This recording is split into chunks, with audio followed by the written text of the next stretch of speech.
1979년 10월 26일 역사 속에 휘말린 비운의 참군인 박흥주를 알고 계십니까?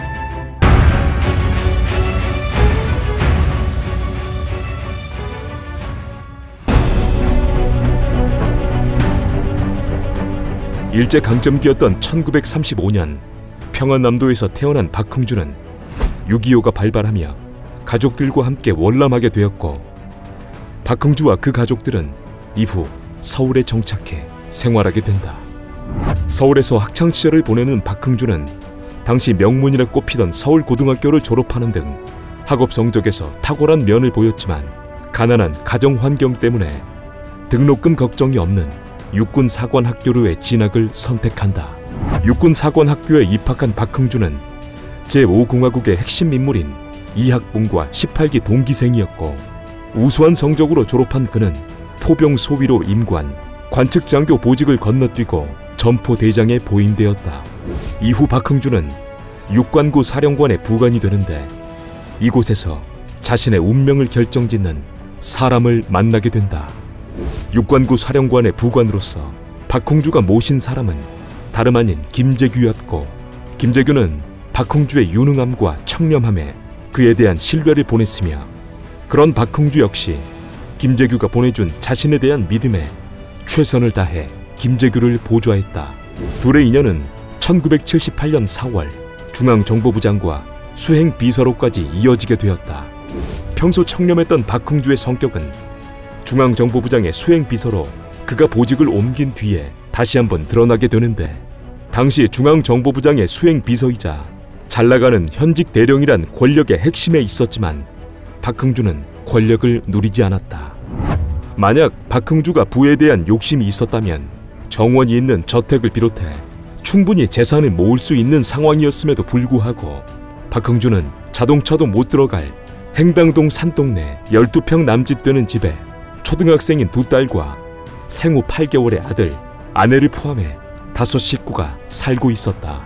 또한 그 형제들이건 그의 친구들이건 간에 박흥주의 덕을 본 건 한 사람도 없었다 전해지고 있다. 그리고 박흥주는 39살이라는 젊은 나이에 육군사관학교 18기 중 가장 빠르게 대령 계급장을 달게 되었고, 청렴하고 강인한 정신력 덕에 미래의 육군 참모총장감이라는 평을 듣기도 했었다. 그런 박흥주에게 운명의 날이 다가오고 있었다.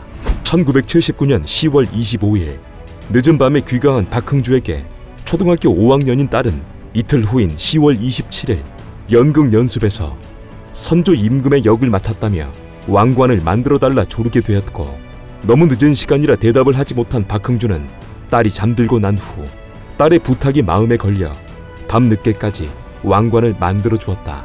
밖에서는 청렴한 군인으로, 집 안에서는 딸의 연극용 왕관을 직접 만들어주는 다정다감한 아버지로 살아가던 박흥주. 그는 다음 날인 1979년 10월 26일 자신이 어떠한 역사의 소용돌이 속에 휘말릴지 짐작도 하지 못한 채 여느 날과 마찬가지로 대문까지 나온 아내의 배웅을 받고 출근하게 되었는데, 그것이 집에서의 마지막 출근길이었다.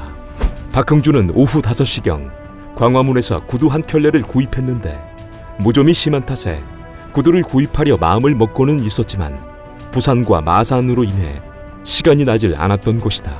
때마침 그날은 궁정동에서 대행사가 있어 시간이 났었고, 구두를 구입한 박흥주는 새 구두를 신고 헌 구두를 자동차 트렁크에 넣은 채 자신의 운명의 장소인 궁정동 안가로 향하게 된다.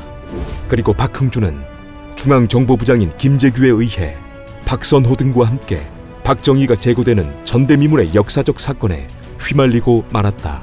11.6 사건 이후 김재규가 체포되며 무장 해제를 당한 박흥주는 자신의 운명을 직감했고, 다음 날인 10월 27일 새벽 4시경 가족을 만나기 위해 행당동 달동네에 있는 집을 찾아 부인을 만나게 되었다. 박흥주는 집에 들어가지 않은 채 밖에서 아내를 불렀고, 평소와 똑같은 말투로 별일 없는지를 물은 다음 애들을 잘 보고 일이 있어서 간다는 말을 남기며 발길을 돌리게 되었다. 당시 아내의 말에 의하면 깔끔한 사람이 웬일인지 박흥주의 양복 뒤로 와이셔츠 자락이 빠져나와 있는 것을 보았다며 뭔가 급한 일이 있다는 것을 짐작했다고 한다. 그리고 그 만남이 아내가 집에서 박흥주를 본 마지막 모습이었다. 1979년 12월 4일 박흥주를 포함한 11억 관련자들의 재판이 시작되었는데, 재판부는 국민은 하루속히 안정과 질서 속에 경제 사회의 발전이 지속되기를 원한다는 이유로 신속한 재판 진행을 주장했고, 변호인단은 재판 절차를 중요하게 강조했다. 재판정에서 판사는 박흥주에게 같은 상황이 되면 어떻게 할 것인지를 물었고, 이 물음에 박흥주는 김재규 장군의 명령에 따를 것이다 말하며 한결같은 모습을 일관했다. 재판정에서 김재규는 박흥주는 명령에만 따랐을 뿐이라 주장하며 재판부에게 선처를 호소했고, 그의 가족들 역시 눈물 섞인 탄원을 해보았지만 12월 18일 박흥주에게 내려진 법의 심판은 법정 최고형이었다. 너무나 빠르게 진행된 그의 재판은 현역 군인이라는 이유로 단심제였고, 1980년 3월 6일 시흥의 한 야산에서 11억 관련자 중 가장 먼저 박흥주는 법의 심판을 받아야 했다. 사건이 재판 중인 상황에도 불구하고 형이 집행된 것은 대단히 이례적인 일이었다. 미래의 육군 참모총장감이라는 평을 들으며 청렴하게 살아왔던 박흥주는 생의 마지막 순간에서까지 자신은 부끄러운 것이 없으니 두려운 것도 없다 말했고, 푸른 하늘을 보고 생을 다하겠다며 형 집행 직전 눈을 가리지 마라 부탁했다. 그리고 박흥주는 대한민국 만세라 외치며 비운의 짧은 생을 마감하고 말았다.